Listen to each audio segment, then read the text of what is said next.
kita akan sadar betapa mahal seorang ulama itu nanti ketika mereka sudah pergi dan meninggalkan kita selama-lamanya. Makanya lihat kenapa Indonesia banyak bencana, banyak musibah, mulai dari longsor, gempa, banjir, tsunami.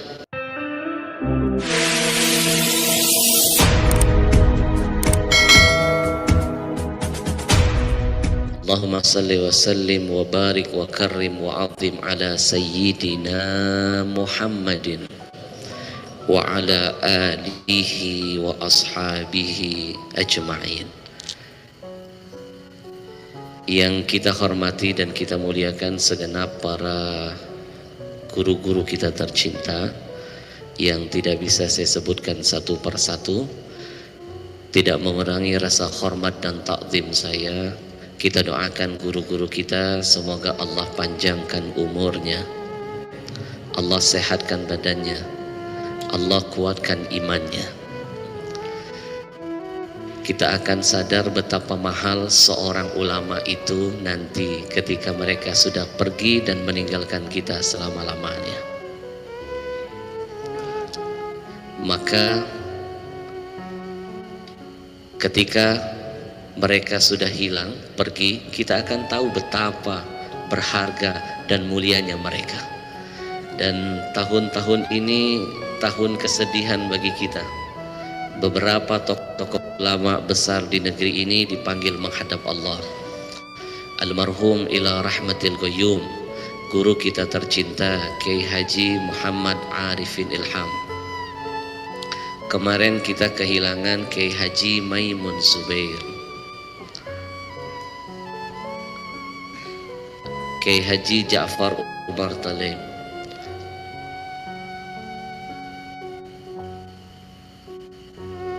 Maka sudah seharusnya kita yang memiliki keimanan ketika ada ulama-ulama kita yang wafat, maka bersedihlah.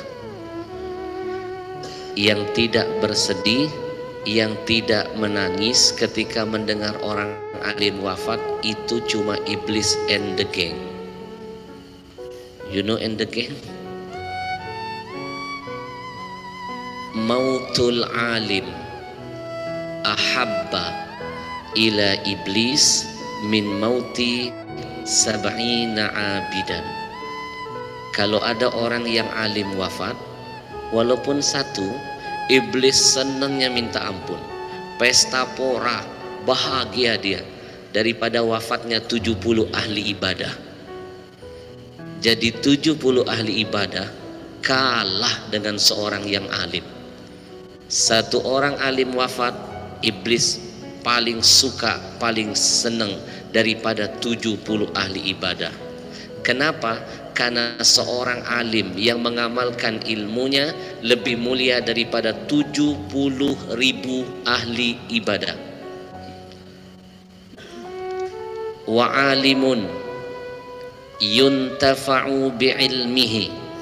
Kalau ada seorang yang alim mengamalkan ilmunya seperti almarhum ila rahmatil qayyum, guru kita tercinta, afdal, maka dia lebih baik dan lebih mulia min sab'ina alfi abidin, 70.000 ahli ibadah. Maka bersedihlah kalau mendengar ada ulama yang wafat. Man lam yahzan bimautil alim fahuwa munafik, munafik, munafik. Siapa yang tidak ada kesedihan ketika mendengar orang alim wafat, maka ketahuilah dia orang yang munafik, munafik dan munafik. Dan tahu tempat orang munafik di mana? Fiddarkil asfali minan nar, kerak neraka jahanam yang paling dalam. Orang kafir tidak sampai kerak, orang munafik di keraknya, berarti lebih sengsara dia. Maka kita berlindung dulu kepada Allah, mudah-mudahan Allah jauhkan kita dari kategori munafik, amin ya rabbal. Kita doakan ayahanda kita, guru-guru kita yang senior, mudah-mudahan Allah panjangkan umurnya. Kenapa? Kalau di sekitar kita ada orang-orang yang tua, kenapa perlu didoakan? Kenapa perlu didoakan? umurnya, karena ketika umurnya panjang maka panjang juga keberkahan dari Allah menghampiri kita. Banyak cara antum untuk meraih keberkahan. Salah satunya dapatkan berkah itu dari orang-orang tua di sekeliling antum. Orang tua bukan bau jenazah, orang tua itu bau berkah. Mana dalilnya? Al-barakah ma'a akabirukum. Kata Nabi, keberkahan dari Allah akan menghampiri kalian ketika masih ada orang-orang tua di sekeliling kalian. Kalau nggak percaya coba buktikan. Satu rumah kalau tidak ada lagi orang tuanya, rumahnya pasti terasa gersang, betul nggak? Gersang, hilang barokahnya. Satu majelis kalau tidak ada lagi yang dituakan, hilang berkahnya, gersang rasanya. Satu rumah, satu kampung kalau tidak ada tokoh yang dituakan, hilang berkahnya, gersang rasanya. Maka sekali lagi kita muliakan orang-orang tua yang ada di dalam majelis-majelis kita ini. Mudah-mudahan Allah panjangkan umurnya, karena makin panjang umurnya makin panjang berkah juga dari Allah untuk kita. Alhamdulillah. Salatullah salamullah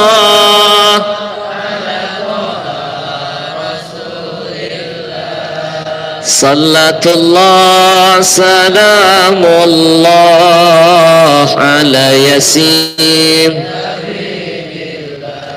Yang saya hormati dan saya muliakan segenap keluarga besar Majelis Az-Zikra, wabil khusus para santri-santri kita tercinta. Mereka ini ayahanda wajah-wajah Indonesia kita ke depan. Jadi kalau mau tahu bagaimana cermin Indonesiaku ke depan, lihat wajah anak-anak muda ini. Kalau semua anak-anak muda mentalnya, semangatnya seperti antum semuanya, insya Allah berkah Indonesia ke depan. Ini gimana mau berkah Indonesia ke depan? Anak muda sekarang luar biasa kerjaannya. Rambut sudah bagus-bagus dibotakin. Mending kalau botaknya rata. Orang kalau lihat botaknya semua, orang pasti pikir, baru pulang umroh atau jangan-jangan pulang haji. Kalau nggak ada haji, nggak ada umroh, botak itu namanya gila. Jangan-jangan botaknya di sini botak, kanan botak, atasnya disisain kayak. Mending kalau kayak Gogon bisa menghasilkan. Ini disisain sedikit, ini botak, kanan kiri botak, disisain sedikit, dibikin kayak gerupang, dicat warna-warni, badan kurus, rambut berdiri, tengah malam dia keluyuran persis kayak sapu terbalik. Pernah nggak lihat anak muda begini? Ini anak-anak muda mubazir, cuma ngeramiin Indonesia. Jangankan menebar manfaat bagi orang lain, buat dirinya saja nggak bisa bermanfaat. Betul? Belum lagi yang pakai anting-anting. La haula wala quwata illa billah. Gimana Indonesiaku ke depan kalau model anak mudanya begini? Masa mudanya sudah nggak jelas. Mimpi masa tuanya punya harapan. Pakai anting-anting di telinga, padahal dia laki-laki.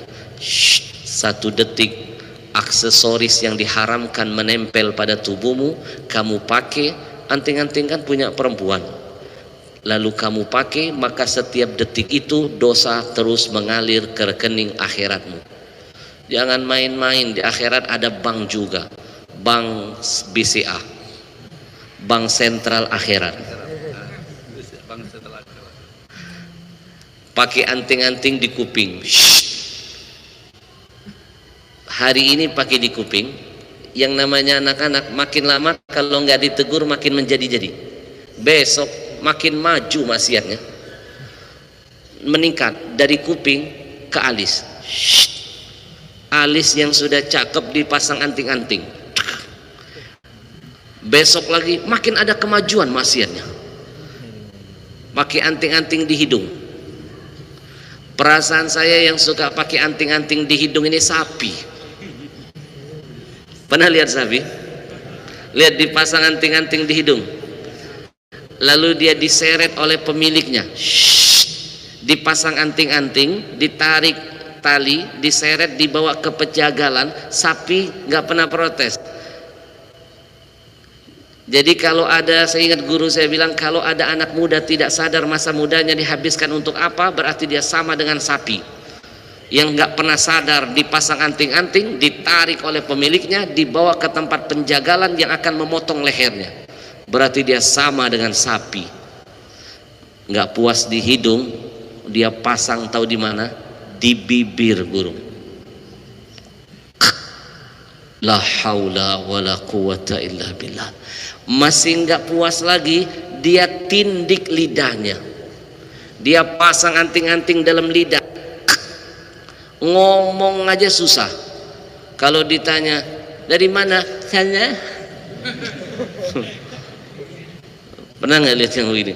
Ya Allah, model begini jadi harapan buat negeri ini mimpi. Makanya saya berharap banyak nih model-model yang kayak gini nih. Ini yang akan jadi harapan. Fityatun amanu birabbihim wazidnahum huda. Lihat ashabul kahfi, muda usianya, matang ibadahnya, sampai diabadikan dalam Quran anak muda. Fityatun amanu, yang beriman kepada Allah, dia jaga keimanannya meskipun dia hidup di rezim yang zalim, diancam, digertak, bahkan mau dibunuh, tapi dia pemuda yang istiqomah menjaga keimanannya. Akhirnya karena keistiqomahan itu, wazidnahum huda, Allah terus memberikan hidayah kepada mereka. Kita doakan anak-anak muda kita yang di depan ini, para santriwan dan santriwati, mudah-mudahan Allah jaga imannya, Allah mantapkan istiqomahnya. Insya saya kalau lihat anak-anak perempuan guru pakai jilbab, nutup aurat, ada yang pakai cadar, senang lihatnya. Ini harapan wanita-wanita muslimah, harapan buat negeri ini. Karena mau jadi apa negara ini tergantung apa wanitanya. Betul? An-nisa imadul bilad. Wanita itu tiangnya negara. Kalau wanitanya baik, mulia, bagus akhlaknya, maka baiklah negaranya. Tapi kalau wanitanya sudah jelek, buruk akhlaknya, bangga mempertontonkan auratnya, maka akan hancurlah negaranya. Makanya lihat kenapa Indonesia banyak bencana, banyak musibah, mulai dari longsor, gempa, banjir, tsunami. Sekali lagi diulangi, longsor, gempa, banjir, tsunami. Kalau disingkat LGBT, L-nya longsor, G-nya gempa guru, B-nya banjir, T-nya tsunami. LGBT. Bahkan ada musibah baru di negeri ini, namanya likuifaksi. Baru kita dengar musibah ini. Antum tahu likuifaksi apa? Tanah yang terbelah-belah. Jarang ada di negeri ini. Kemarin baru perdana di Palu kayaknya, siaran perdana. Likuifaksi, tanahnya sampai terbelah-belah, kedalamannya sampai belasan meter, dan tanahnya hidup. Bukan cuma hidup, tanahnya menghisap makhluk, benda-benda yang ada di atasnya. Mobil dihisap, hisap guru. Motor dihisap, rumah dihisap, mak-mak apalagi terhisap mak-mak. Dan tidak hanya terhenti di situ, akhi. Setelah dihisap semuanya, dihimpit oleh tanahnya, diblender oleh tanahnya. Menurut berita di TV, likuifaksi itu terjadi karena gempa di Palu 7, maaf ya, kalau boleh saya jujur, TV yang menyiarkan itu berarti sudah menebar hoax. bahasa kerennya hok, bahasa kerennya hoak. Kemarin nenek-nenek bingung antara hok atau hoak, mana yang benar Habib? Saya bilang khusus buat nenek hek.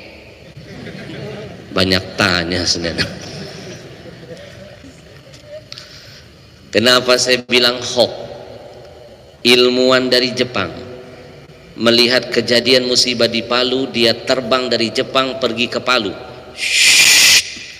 Antum tahu nggak, orang Jepang itu paling suka melakukan penelitian-penelitian. Siapa yang pertama kali meneliti bahwa Al-Quran itu bisa membuat energi air positif? Jepang. Dia ambil air, dia dengarkan musik, kristal airnya jelek, tapi ketika didengarkan zikir, doa, apalagi ayat Al-Quran, kristal airnya indah. Menemukan jawaban ini karena dia mengaji Al-Quran dan mengkaji. Wa nunazzilu minal Quran ma huwa shifa wa rahmatul lil mu'minin. Quran jadi obat, jadi rahmat bagi orang mukmin. Makanya biar antum gak ketertinggal dengan orang-orang model begini, jangan cuma sibuk mengaji tapi malas mengkaji. Bagaimana antum bisa mendapatkan janji ilahi? Dalam Quran itu hudan linnas, ada petunjuk bagi manusia. Kalau mau dapat petunjuk, jangan cuma ngaji tapi Qurannya dikaji. Jelas? Orang Jepang dapat ilmu petunjuk banyak, dia mengkaji Quran. Antum tahu Jepang di mana? Jepang, Sentul belok kanan. Ya, kira-kira begitu. Orang Jepang ini tidak percaya Tuhan. Begitu dengar musibah di Palu, dia terbang ke Palu, dia selidiki guru. Lalu keluarlah hasil. Satu, mana mungkin likuifaksi bisa terjadi, tanah terbelah-belah kalau hanya dengan goncangan 7 koma. Ini pasti goncangan gempanya di atas 11 koma. Maka terbelahlah tanah. Dan orang Jepang gak percaya Tuhan, lihat kejadian di Palu, dia teriak-teriak. Saya keliling dunia menyelidiki, likuifaksi cuma tanah saja terbelah, tapi di Palu ada yang aneh, tanahnya terbelah, menghisap benda-benda yang ada di atasnya, menghimpit dan memblender yang sudah dihisapnya. Orang Jepang gak percaya Tuhan berkata, jangan-jangan ini azab dari Tuhan. Padahal dia nggak percaya Tuhan. Maka rekan-rekan sekalian, pepatah mengingatkan tidak mungkin ada asap kalau bukan karena apa? Tidak mungkin ada asap kalau bukan karena api. Percaya nggak? Mana mungkin Allah kirim bencana bertubi-tubi silih berganti kalau bukan karena dosa yang terjadi. Saya lagi bikin bukunya, judulnya Ada Apa Dengan Indonesia? Jawabannya ada-ada saja. Keren nanti bukunya. Di sini akan mengupas tuntas. Kalau 1 kali 2 kali musibah turun buat Indonesia, saya simpulkan ini namanya ujian.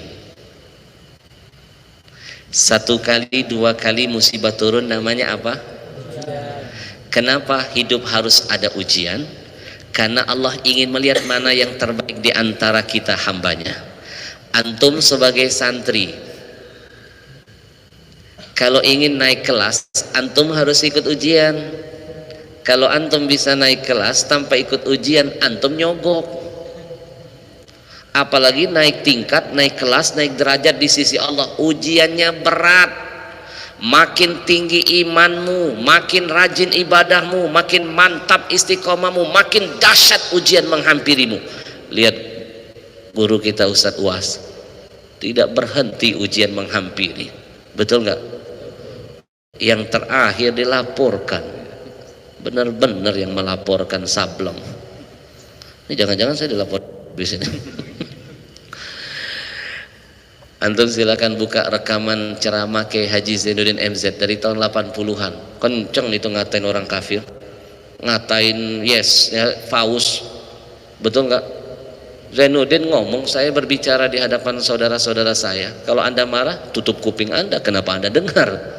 Saya tidak mengundang Anda dan saya tidak dalam konteks menceramahin Anda. Betul nggak? Loh, UAS bicara di masjid yang diceramain saudara sendiri, apalagi menjawab pertanyaan. Benar? Jadi kalau masih ada yang menganggap UAS salah, berarti otaknya yang salah.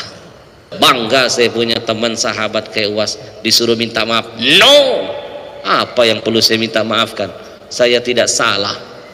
Yang nyuruh minta maaf ini yang harus dipertanyakan orangnya. Betul nggak? Betul? Inilah kadang-kadang kalau boleh jujur ya, sekarang ini Indonesia ini krisis ulama yang istiqomah. Dapat gaji 100 juta, modar imannya. Dapat jabatan, hilang suara vokalnya. Padahal istiqomah itu jalan untuk dia selamat dunia dan akhirat. Demi Allah saya sampaikan dalam forum ini, mau sehebat apapun ilmunya, kalau dia tidak istiqomah, dia nggak akan selamat dunianya apalagi akhiratnya. Al istiqamah thariqatun ila salama. Siapa yang selamat dunia, selamat akhirat, maka dia wajib istiqamah. Yang benar katakan benar, yang salah katakan salah. Jangan takut dengan intimidasi, jangan takut dengan ancaman. Bila perlu jangan takut walaupun nyawa harus melayang demi untuk menyampaikan sebuah kebenaran. Takbir! Oh, panas ini sudah mulai. Al-makan bil makin. Nih catat ya. Al-makan bil makin.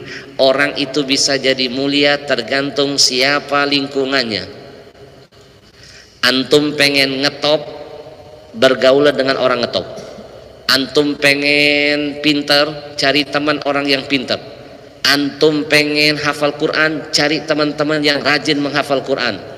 Antum kepengen pandai berceramah, cari teman-teman yang pandai berceramah. Antum ingin sering sholat malam, temani orang-orang yang sering sholat malam.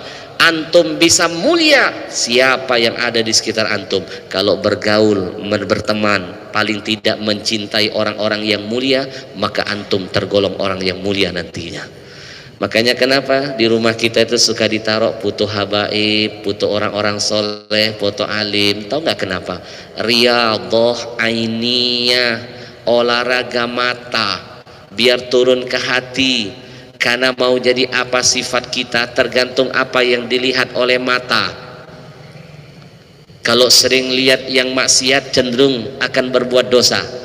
Tapi kalau sering lihat sesuatu yang ibadah, manfaat akan jadi manfaat. Betul? Lihat orang soleh, lihat foto guru kita Kiai Haji Muhammad Arifin Ilham, lihat fotonya, ya Allah, cenderung kepengen ngikuti ibadahnya. Kenapa? Dari sering melihat menumbuhkan rasa cinta. Kalau sudah cinta, kita siap meniru apapun yang dicontohkan oleh yang dicintai. Kenapa para sahabat sampai sekarang dan insya Allah sampai hari kiamat kita akan selalu mengikuti sunnah Nabi.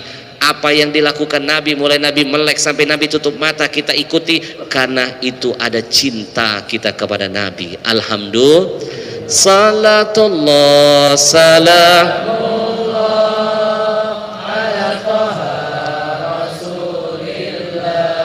Salatullah salamullah.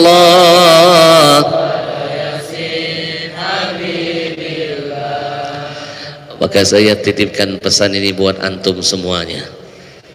Kalau memang betul-betul mengaku cinta NKRI, jangan diem ketika melihat maksiat di negeri ini. Kalau memang betul-betul NKRI harga mati, tapi nggak mati-matian mencegah maksiat, itu namanya omdo, omong doang. List only. Do you understand? Saya nggak paham artinya. Artinya jangan buang sampah sembarangan. Di negeri ini banyak orang yang cuma ngomong cinta NKRI, cinta NKRI, tapi bungkam ketika lihat kemaksiatan di negeri ini. Padahal yang membuat Indonesia banyak bencana salah satunya maksiat merajalela. Maka di buku saya sindir itu. Idza dhaharatil ma'asi, kata Nabi, fi ummati ammahumullahu azza wa jal. bi'adzabin min indi. Dalam hadis sahih kata Nabi, kalau nanti datang suatu zaman masyarakatnya, kata Nabi, sudah tidak malu bikin dosa, bangga dengan maksiatnya, tunggu, kata Nabi, jam mainnya. Allah ratakan bangsa itu dengan azab-azab yang sangat pedih. Kenapa kita jadi sengsara Indonesia ini? Banyak yang bangga berbuat maksiat, bangga mengebarkan bendera LGBT di festival LGBT dunia, malu-maluin pakai bendera kita dibawa. Nih maaf ya, kalau saya jadi menteri dalam negeri, saya panggil nih makhluk, kamu keluar kamu dari Indonesia, bikin coreng, bawa bendera LGBT, acara LGBT bawa bendera Indonesia. Kamu bukan membuat bangga Indonesia, kamu malah memesan bencana untuk kami. Betul? Aneh memang negeri ini, bawa bendera tauhid ditangkap. Betul nggak? Bawa bendera tauhid ditangkap, giliran bawa bendera Papua Merdeka depan istana diem, katanya Pancasilais. Pancasilais, Pancasilais. Anak muda yang polos punya foto megang bendera, dibilang harus diselidiki, padahal bendera tauhid. Kemana ya imannya, otaknya? Yang ngomong ini profesor, yang jelas-jelas di depan istana mengebarkan bendera tidak dituduh makar, yang jelas-jelas di Papua dia kibarkan bendera Israel. Kenapa itu tidak diproses? Kenapa itu tidak dianggap makar? Betul? Salatullah,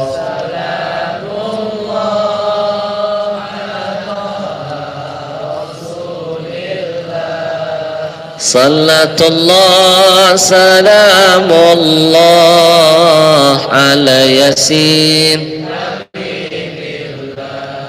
Singkat, padat, episode terakhir. Kalau ada penceramah baru mulai ceramah suka lihat jam tangan, jangan heran, itu cuma teknik.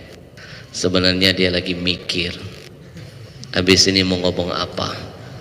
Nih maaf punten, yang ngomong ini sambil nahan rasa sakit di belakang. Doain ya, yakin doanya antum diijabah. Salah satu doa yang diijabah, doa orang yang sedang menuntut ilmu. Doain ana ya, doain guru-guru kita. Saya efek kecelakaan kemarin sudah mulai akan kambuh lagi. Doain jangan sampai kambuh. Kalau sudah kambuh itu sampai di ceramah bisa berminggu-minggu guru. Kasihan jadwal yang sudah masuk. Gara-gara kemarin tablik akbar di sebuah tempat, 7 jam naik mobil, jalannya melewati beberapa alam, hutan, laut, jurang, danau, seram, off-road, jalannya jelek, lalu ada hentakan lobang. Anak kalau sudah kena lobang bergeser tulang belakang, efek kecelakaan yang dahsyat waktu itu. Baru pulang tablik akbar, roadshow 3 kota, kecelakaan tengah perjalanan di Medan. Asisten saya paling parah, luka dalam. Harusnya dia berada di mobil belakang, saya di mobil yang tempat kecelakaan itu. Tiba-tiba Allah punya rencana. Mungkin asisten saya digerakkan hatinya, dia telepon saya, Habib, tolong berhenti dulu sebentar, izinkan saya duduk bersama Habib, saya temenin Habib di mobil depan. Saya bilang gak usah, kan kita pergi tadi kemarin, antum mobil sendiri, ana mobil sendiri. Enggak Habib, ana mau temenin antum. Saya dipaksa berhenti, akhirnya berhenti. Saya buka jendela karena kursi saya duduknya di belakang supir, itu tempat yang paling bahaya. Saya buka jendela, saya suruh asisten saya, no, duduk di sebelah sana, tuh kosong. Enggak Habib, Habib yang geser. Sejak kapan dia nyuruh-nyuruh begini? Ternyata itu rahasia Allah semua. Dia paksa saya, Habib geser, saya di sini. Janganlah kamu di sana, pokoknya Habib yang di sana, saya di sini. Akhirnya saya bergeser, dia gantikan tempat duduk saya, guru. Ternyata dia yang paling parah. Tempat duduk itulah yang menghantam pohon, dahsyat, dia remuk tulang lehernya, hancur tulang rusuknya. 22 jam di ruang operasi, 20 hari lebih di rumah sakit. Saya masih mending, cuma luka luar saja, pecah kepala, bermandikan darah. Kami diselamatkan oleh warga, dibawa kabur ke rumah sakit. Datang fitnah buat saya, hitungan detik. Shhh. Berita milik orang kafir, tabrak rumah warga hingga hancur, Ustadz Al-Habsyi kabur. Sakitnya di mana? Sini.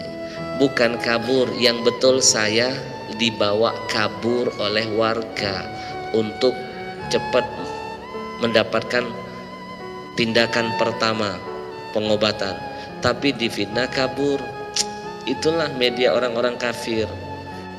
Kalau ada orang Islam bikin kesalahan sedikit, langsung siarannya berjam-jam, siaran langsung diulang-ulang, dibangun opini seolah-olah kita muslim biang kerok. Tapi lihat kalau kita punya kebaikan panjang, tayangnya potong-potong, sepele-sepele, dipotong-potong. Betul nggak? Makanya ini peran antum ke depan. Medsos, kuasai medsos. Salah satu guru kita lihat almarhum, aktif beliau di medsos, dakwahnya, jihadnya, bahkan tidak sedikit beliau menegur para penguasa dengan surat terbuka beliau.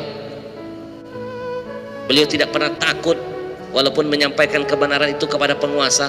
Ini yang harus antum contoh dari guru antum. Jangan jadi ulama penakut untuk menyampaikan kebenaran. Ingat, idza sakata ahlul haq 'alal batil tawahhum ahlul batil annahum 'alal haq.